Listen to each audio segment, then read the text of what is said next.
Bonjour, nous sommes le mercredi 3 juillet 2024 et nous allons parler du débat qui a eu lieu la semaine dernière et de ses conséquences suite à sa prestation calamiteuse d'après certains de Joe Biden et donc qui pourrait le remplacer puisque Joe Biden aura à la fin de l'année 82 ans, qui est jugé très très vieux pour être président des États-Unis, tandis que Donald Trump, lui, il a eu récemment, il y a un peu plus de 2 semaines, 79 ans.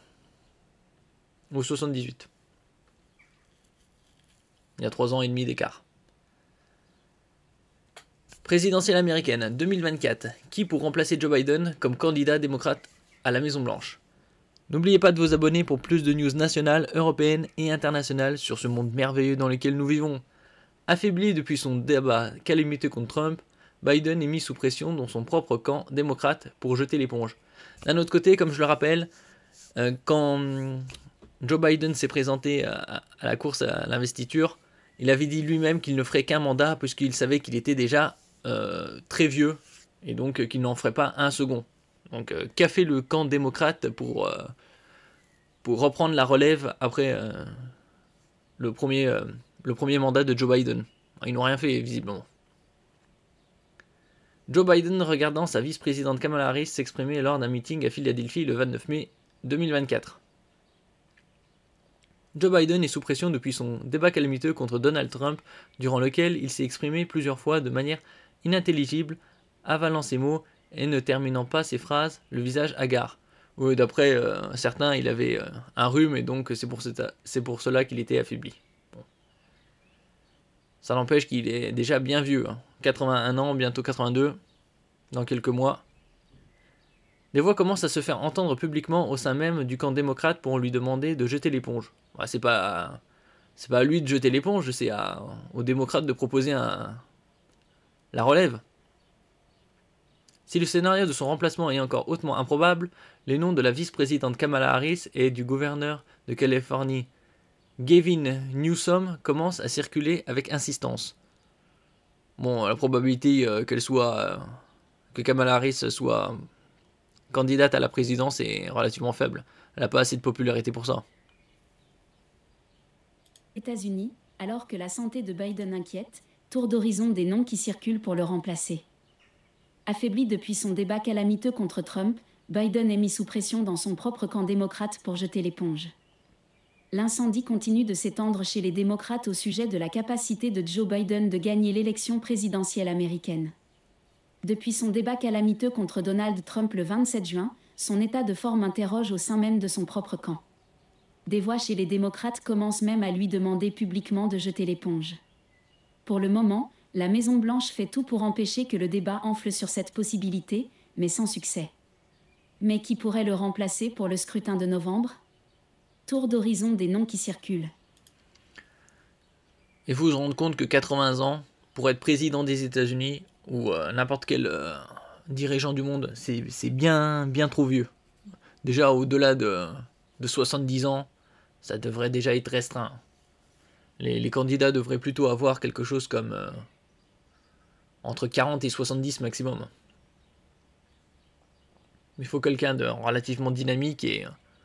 Après, une personne de 80 ans avec toutes ses facultés mentales, pourquoi pas, mais... ça date d'une autre époque. Kamala Harris. Le choix de Kamala Harris paraît le plus évident. La vice-présidente, déjà amenée à succéder à Joe Biden en cas de décès ou d'incapacité, serait très bien positionnée pour être choisie par les démocrates en cas d'abandon du président. Pionnière en série, cette fille d'un père jamaïcain et d'une mère indienne a été la première femme et première personne noire à devenir procureure générale de Californie, puis la première sénatrice originaire d'Asie du Sud. Bon, ça, avec leur question raciale aussi, c'est du bullshit. Elle est métisse, elle est pas noire. Quand on voit, elle est vraiment café crème, avec beaucoup de crème. Toujours avec leur question sur que ce soit une femme, que ce soit une personne de telle couleur ou autre, avec telle orientation. C'est du n'importe quoi. De sa carrière de magistrate, elle garde une réputation de dureté qu'elle pourrait faire valoir dans une campagne où les questions de criminalité pèsent lourd. Certains progressistes lui reprochent toutefois d'avoir puni durement les petits délits, ce qui a affecté surtout les minorités. À 59 ans, elle souffre par ailleurs d'une cote de popularité anémique, ce qui pourrait pousser les démocrates à se rallier autour d'un autre candidat. Gavin Newsom. Aucune règle ne prévoit que le colistier ou la colistière remplace automatiquement le candidat en titre. C'est pourquoi le nom du gouverneur de Californie, Gavin Newsom, est lui aussi évoqué avec insistance. Le démocrate de 56 ans, ancien maire de San Francisco, dirige depuis 5 ans l'État le plus peuplé du pays, faisant de la Californie un sanctuaire pour le droit à l'avortement. L'homme à la mèche bien peignée a, pour l'heure, affirmé que les « conversations » autour de l'état de forme de Joe Biden ne faisaient « pas du bien à notre démocratie ». Mais il n'entretient qu'un mystère relatif sur ses ambitions présidentielles. Le gouverneur a ainsi ces derniers mois multiplié les déplacements à l'étranger, fait diffuser sans retenue des spots publicitaires vantant son bilan et a investi des millions de dollars dans un comité d'action politique, alimentant les spéculations sur une candidature en 2028. Ou dès 2024 ? Gretchen Whitmer. Autre candidate possible des démocrates, la gouverneure Gretchen Whitmer. Cette responsable de 52 ans dirige le Michigan, qui compte à la fois une forte population ouvrière et d'importantes communautés noires et arabes, autant d'électorats que Joe Biden peine actuellement séduire. Farouche opposante de Donald Trump, elle est connue pour avoir été la cible d'un projet d'enlèvement par une milice d'extrême droite. L'État qu'elle dirige sera l'un des plus disputés pour la présidentielle de novembre, un argument fort, d'après ses partisans, pour la nommer comme candidate du parti. Josh Shapiro. Le Parti démocrate américain est un peu à l'image du Parti socialiste et de la gauche, super éclaté, et ils n'arrivent pas à travailler ensemble pour trouver un candidat potable à la relève de Joe Biden. À 51 ans, le gouverneur de Pennsylvanie Josh Shapiro est à la tête du plus gros « swing state », à savoir un État à la couleur politique fluctuante selon les élections, qui jouera un rôle décisif en novembre. Avant d'accéder à ce poste en 2022, en battant très nettement un concurrent de la droite radicale soutenu par Donald Trump, il avait été élu à 2 reprises procureur général de Pennsylvanie. Dans cette fonction, le responsable a dénoncé des agressions sexuelles commises par des prêtres catholiques contre des milliers d'enfants et poursuivi le laboratoire Purdue, fabricant du puissant opiacé Oxycontin. Orateur efficace et centriste affirmé, Josh Shapiro s'est donné pour slogan de gouverneur « Get shit done », que l'on peut traduire, très librement, par « faire avancer le bordel ». Les autres noms.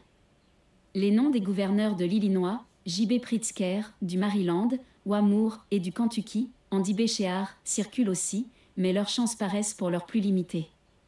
Tout comme celle de la sénatrice Amy Klobuchar ou du ministre des Transports Pete Buttigieg, tous les 2 anciens candidats à la présidentielle de 2020. Tous ces possibles candidats à la relève de Joe Biden sont beaucoup trop anonymes, quasi inconnus du milieu.